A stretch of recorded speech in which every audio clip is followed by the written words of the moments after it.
विज्ञानपतिम् सत्यमेव जगदीश्वरम् मेघमण्डल परिस्थितं गरुडवाहन विभूषितं ज्ञान विज्ञानपतिं सत्यमेव जगदीश्वरं प्रणम्यं प्रणम्यं प्रणम्यं श्रीशपुत्रं प्रणम्यं श्रीशपुत्रं प्रणम्यं श्रीशपुत्रं प्रणम्यं।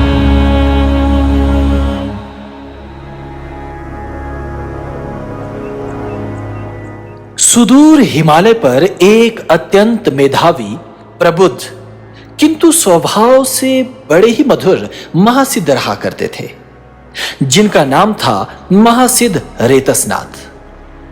महासिद्ध उद्रमाकुलनाथ व महासिद्ध भृणुनाथ के कार्यों को समर्थन देने के लिए महासिद्ध रेतसनाथ जी ने भी पुष्पक सिद्धांत के प्रयोगों को और बल दिया। उन्होंने कहा कि आकाश में पक्षीगण स्वभाव से ही उड़ने में कुशल हैं, तो ऐसे में यदि मनुष्य को आकाश मार्ग से जाना है तो पक्षियों से उड़ने की कला के रहस्य सीखने होंगे।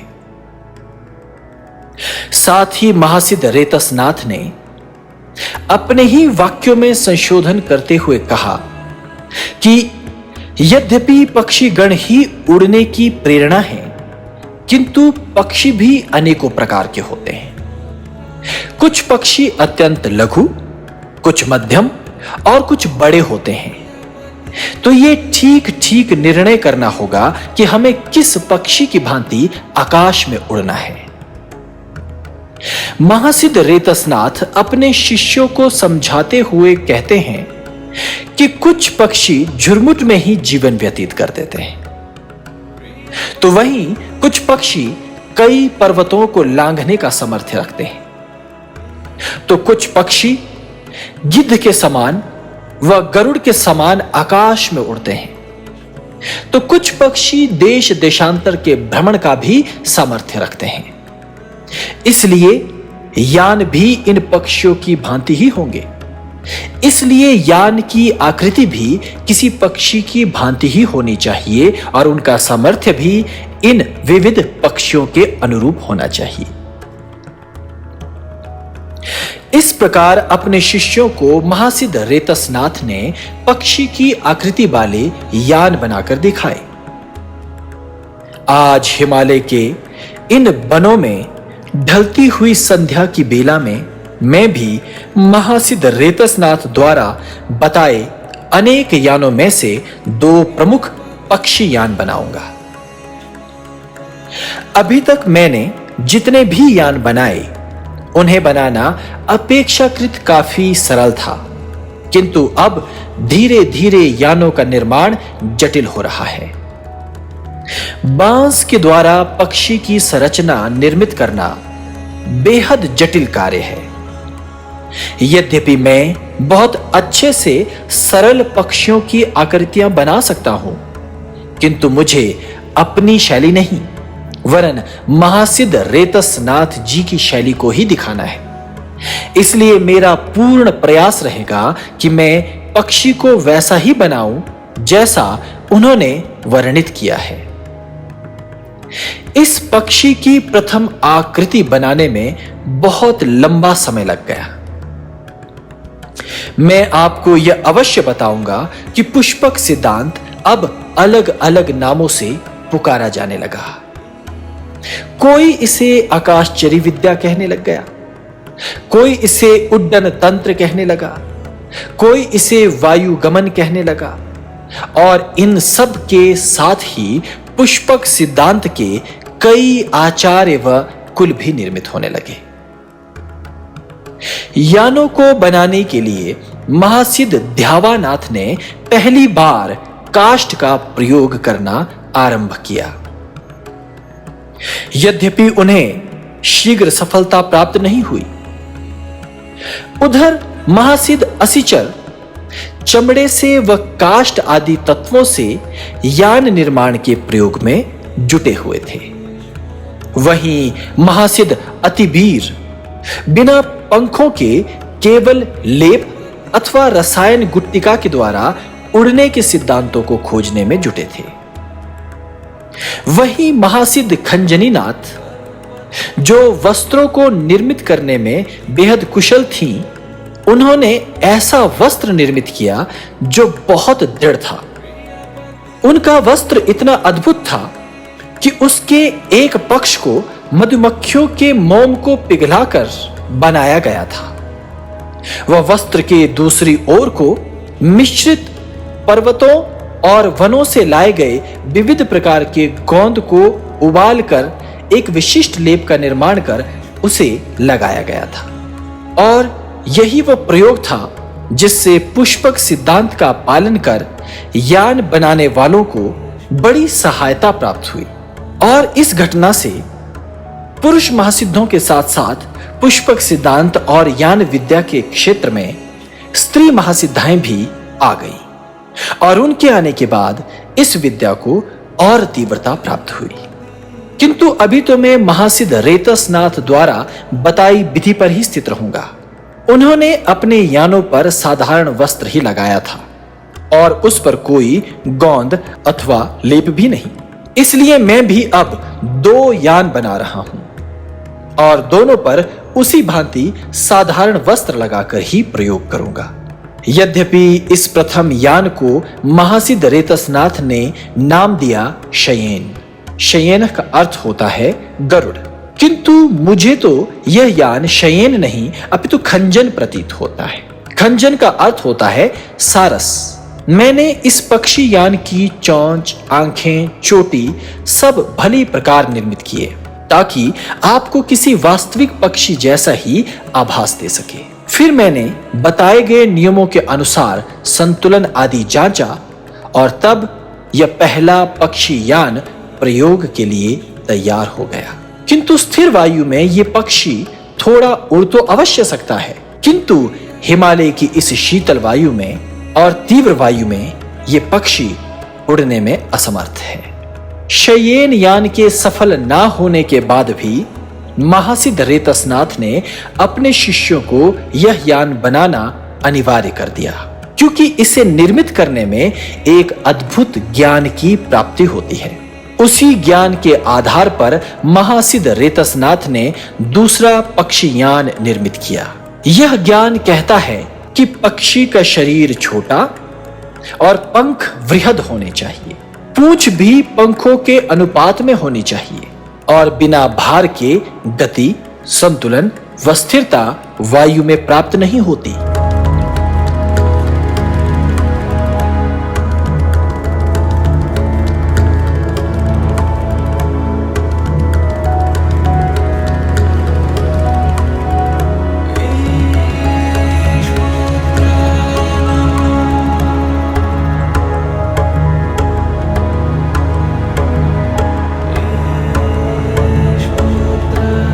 मेरे मन में यह विचार आता है कि पक्षीयान वर्तमान युग के वायुयान के सिद्धांत का शायद पहला प्रारूप रहा होगा। मैंने इस पक्षीयान के ऊपर 2 काली आंखें बना डाली। इन आंखों के संबंध में बता दूं कि ये आंखें न तो देख सकती हैं और ना ही इनका वर्णन महासिद्ध रेतसनाथ ने किया। ये तो मेरे मन का उपद्रव है या कहिए मनोरंजन है। किंतु इस दूसरे पक्षी यान को नाम दिया गया राजहंस यान। लाल रंग का राजहंस यान मैंने बनाया।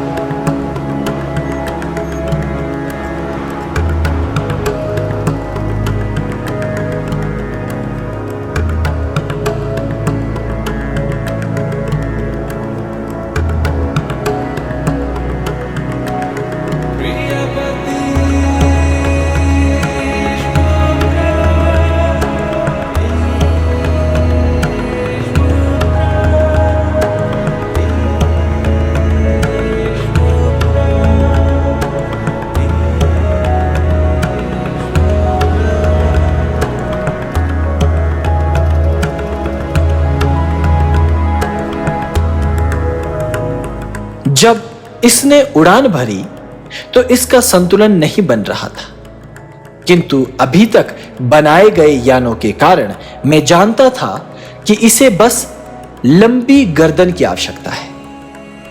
फिर इसने ऐसी लंबी उड़ान भरी कि हर बार वृक्षों पर जा अटकता। कई बार की अद्भुत उड़ानों के बाद जब यह बार बार वृक्षों पर अटकने लगा तो मैं समझ गया कि यह सीमाओं को तोड़कर दूर उड़ना चाहता है।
संध्या होने को थी, इसलिए मैंने निर्णय किया कि तुरंत इस राजहंस यान को लेकर पहाड़ पर ऊपर चढ़ जाऊं।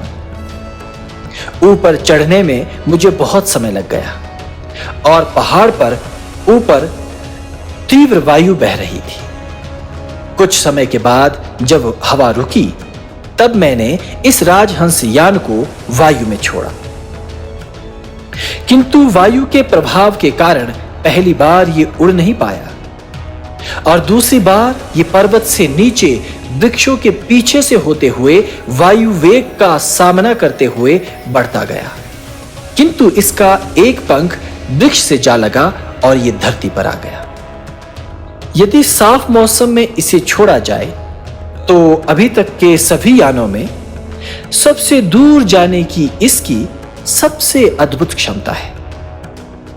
जब तक मैं यान तक पहुंचता, रात्रि घिर चुकी थी और मैं पुनः इसका प्रयोग न कर पाया, क्योंकि मुझे महासिद्ध मही चक्र के अद्भुत यान का शीघ्र निर्माण करना था।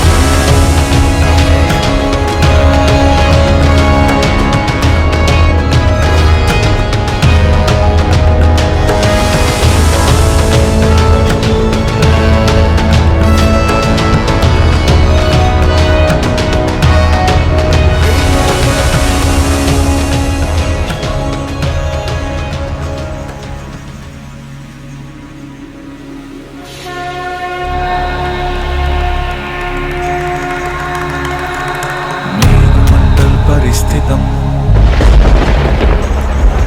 गरुडवाहनं विभूषितम् ज्ञानविज्ञानपतिम् सत्यमेव जगदीश्वरम् मेघमण्डल परिस्थितं गरुडवाहन विभूषितं ज्ञानविज्ञानपतिं सत्यमेव जगदीश्वरं प्रणम्यं प्रणम्यं प्रणम्यं श्रीशपुत्रं प्रणम्यं श्रीशपुत्रं प्रणम्यं श्रीशपुत्रं प्रणम्यं मेघमण्डल परिस्थितं गरुडवाहनं विभूषितं